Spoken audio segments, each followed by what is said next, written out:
My name is Grace. I grew up in a small village in Nigeria, and when I finished primary school, my parents sent me to Jos to live with my auntie. They said life would be better in the city.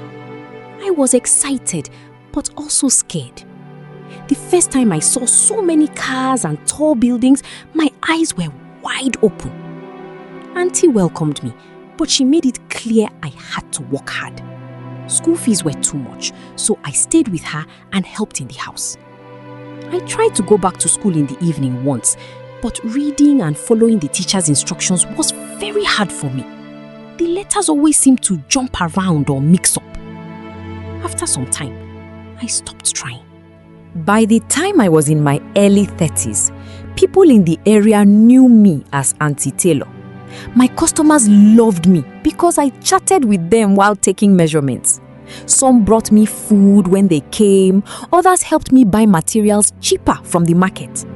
One woman even helped me open a small savings account. I used the money I earned to rent my own room, buy food, and send some home to my parents. Life was not easy, but I was managing on my own. Still, I always wished I could do more. One of my auntie's friends had a small tailoring shop. She agreed to teach me how to sew. I liked it from the first day. My hands were steady and I could copy any style I saw. Customers started coming to me because I was friendly and I listened well when they described what they wanted. Even when I could not read the fashion magazines they brought, I would ask them to show me pictures or explain with their hands. Slowly, I built my own small business. I rented a tiny shop near the market and started making simple dresses, blouses, and uniforms. Deep inside, I knew my problem with reading was holding me back. I wanted to learn new sewing techniques from books and videos, but the words always confused me. I dreamed of making clothes for rich women in big hotels, but those clients usually brought printed designs and instructions. I avoided places where people had to read forms or write lists. Once, at a church program, they asked everyone to read a Bible verse aloud. When it got to my turn, I felt hot all over and could not say the words properly. People laughed a little. After that day, I started skipping any gathering that might need reading. When I was 38, I met David. He was a quiet man who worked with a logistics company. He came to my shop because his sister needed a wedding dress. He kept coming back, even after the dress was finished. We would talk for long hours after I closed the shop. He was kind and respectful. After some months, he told me he wanted to marry me. My heart was happy, but fear also entered. What if he found out I could not read properly? Would he still respect me? I decided it was better not to tell him. I kept pushing the topic of marriage forward slowly. My childhood friend Faith, who also came from the village, lived close by. We had grown up together and she knew all my struggles. One evening in October, she came to my shop looking excited.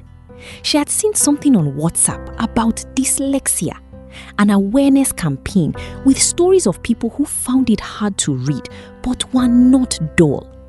She said, "Grace, this sounds exactly like you. Let us go and get you tested." I refused at first. I felt ashamed even thinking about it. But Faith did not give up. She kept talking to me gently until I agreed to go. The day we went for the screening, my legs were shaking. The lady at the center was very patient. She asked me many questions and gave me simple tasks with letters and numbers. When the result came, she said I most likely had dyslexia. She also noticed signs of ADHD, attention deficit hyperactivity disorder, which explained why I sometimes forgot deadlines and acted too quickly without thinking.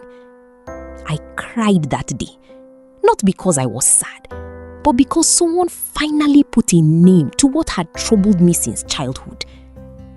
The lady encouraged me to tell my people and seek help. It took me many weeks to gather courage.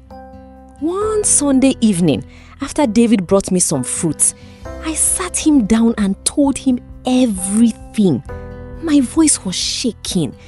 I said I could not read well, that I had hidden it because I was afraid he would not want me anymore. David was quiet at first. He looked surprised and a bit upset that I had not trusted him with it. But after some minutes, he held my hand and said he understood why I was scared. He told me he still loved me and wanted me to get the right help. That day, a heavy load left my chest. With David's support, I joined a special program for adults with dyslexia and ADHD. The people there taught me in a different way, not just reading books, but using colors, sounds, and short daily exercises. They also helped me with simple tricks to stay focused and meet my sewing deadlines. It was not easy. Some days I wanted to stop, but David would sit with me in the evening and encourage me. My customers noticed I was more reliable. After almost 24 months of steady work, something changed. The letters stopped jumping so much. I could read simple sentences and instructions without too much stress. Today, I am in my 40s and married to David. He is my biggest supporter.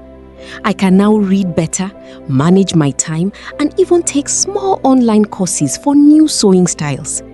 My business has grown a little. I now have a few higher paying customers who send me photos and short messages on WhatsApp, which I can handle. I still make mistakes sometimes, but I no longer hide or feel ashamed. Faith comes by often and we laugh about how far we have come from the village. My story is simple. Life was hard, but with the right help and the right person by my side, I am moving forward, one day at a time.